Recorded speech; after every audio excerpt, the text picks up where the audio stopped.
Kid me to fault, you lads and lassies, Irish sloppy dad here.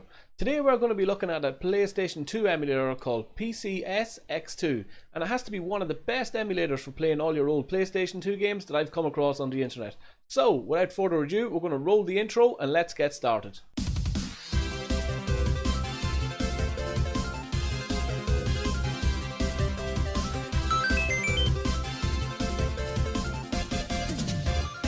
So guys, the first thing you're going to want to do is head on over to this website. You'll find the link in the description below. It'll be the very first one with number 1 written beside it.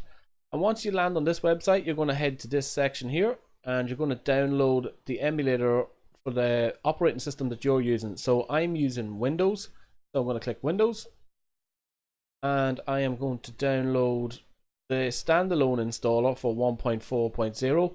Don't download this one here because it's missing a lot of files that you might need to run it if it's your very first time running it. So just head on over here, hit download and save the file. So once that's finished downloading, you want to go and find where you have downloaded the file. Usually it'll be in your download folder, or if you're using Firefox like I am, you'll just find it up here by clicking this little arrow. Open it up by double clicking it and it's going to ask you for administration controls. You just say yes.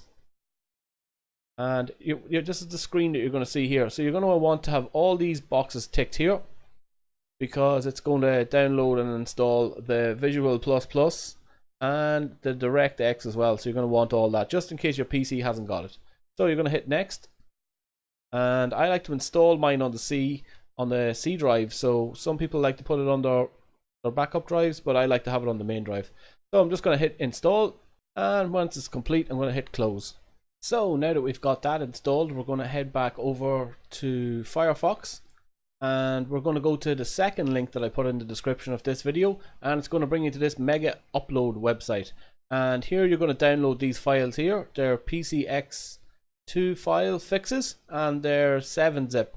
So what you're going to want to do here is download them. So simply just hit download and just wait for that to download. It should only take a couple of seconds. And once you have them downloaded, they're either going to go to your downloads folder, or if you're like me and you're using WinZip, it's going to open up automatically here and ask me would I like to open them. So I'm going to say OK to open them, but if you're looking for yours, just head on over to your downloads folder and double click on the files and open it with either WinZip or WinRAR, whatever you're using. So I'm going to say OK. And I'm going to drag these folder, only one folder, yeah, I'm going to drag this folder over to my desktop, like so. And we should be good to go. We should have everything in there now that we need. We've got the emulator installed and we've got the fixed files ready to be installed into the emulator. So the next thing we're going to do, guys, is we're going to have to go to where this is installed. So in my case, it's going to be on the C drive. So I'm going to go C drive and it's in program files x86 if you're on Windows 10 and probably Windows 8 as well. And it should be down here somewhere. There it is. So when you go in here, you're going to see a folder called BIOS. You mightn't have that BIOS because I already had that installed. But what you want to do is open up this folder, the folder with the fixed files in it, and you want to drag the BIOS over. And when it asks you to replace all the files, you just say, yeah, replace all files. And that should be it. That should be us good to go now. So we're going to open up the PlayStation 2 emulator. So we're going to double click. And again, it's going to ask you for permission. You just say yes. And this is what we're going to see, guys, for the very first time loading it up. So the first thing we're going to look at here is the language. So we're going to see, I think this automatically sets to English, but just in case, let's just click English. Be on the safe side, hit apply, and hit next. And then it's going to ask us, existing settings have been found. I'm going to say import,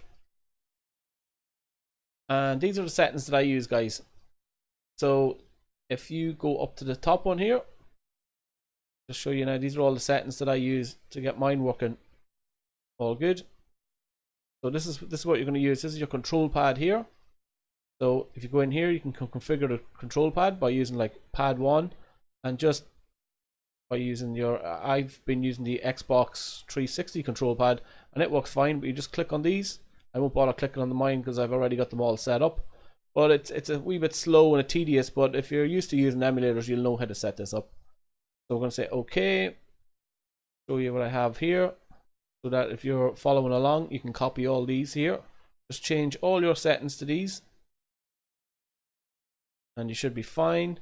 I think this one here is that's what's that there now? Yeah, that's not what I was looking for. This one here. Okay, the very top one is for your graphics, guys. So this is my graphics settings that I have mine working on at the minute. I'm using an AMD Radeon R9 200 series.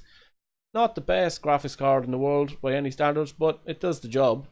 And so down here I've got the resolution set to 6 native, and I've got 4x here for anti-static filtering, texture filtering, and oh yes, down here I've got the CRC hack level set to aggressive. I found on Windows 10 that was the best one to use because I got the best settings out of it. So if you guys are having any trouble whatsoever, I would probably change that to aggressive, and that should fix up all your problems, I would say. So I'm going to hit OK. So I'm happy now with everything. You see all the settings I have here. Really, graphics is the only one you need to configure. So you want to configure the first one, and the second one is for your control pad. And then we're going to hit next, and it's going to ask you now to select the BIOS. So what you're going to want to do here is you're going to want to select Japan, and if you don't see Japan, you're going to have to go to browse, like so, and you're going to have to go to the folder. So do you know the folder that you're after installing your emulator in? So it's usually in your local drive, the C local drive, program files x86, and just go in there and then just show it this is the BIOS and hit select folder. And you're going to want to select the Japan version from 2000. Don't get any of the up-to-date BIOS versions. I find that they're just not as compatible as this Japan version is, and this works with 99% of your games, so you're good to go with this one. Then we're going to hit finish, and that should be it, guys. That is you all set up. If you've just followed everything along and changed the settings where it need to be, just adjust the graphics to your own liking and set up your control pad, everything should be fine. Let's just make sure everything works. I'm going to go to ISO selector.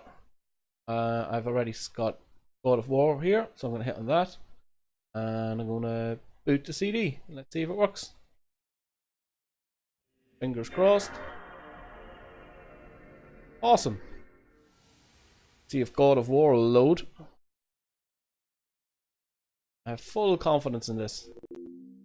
Oh, a little bit of a buggy there.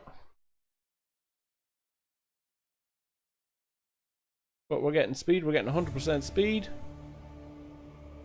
And there we go. We've got God of War working perfectly fine. Fix that screen out of it. So it's working perfectly fantastic. So guys, thanks very much for watching today's tutorial on how to set up your PlayStation 2 emulator. If you found this video helpful in any possible way, please give us a like and give us a comment there just to let us know that you really got use out of the video. And if you want to see more, please hit the subscribe button. I've been Irish Sloppy Dad. Thanks very much for watching, and I will see all you guys and chat with you in the next video. Bye now.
And Sega Genesis games of all time. Well, in my opinion anyway.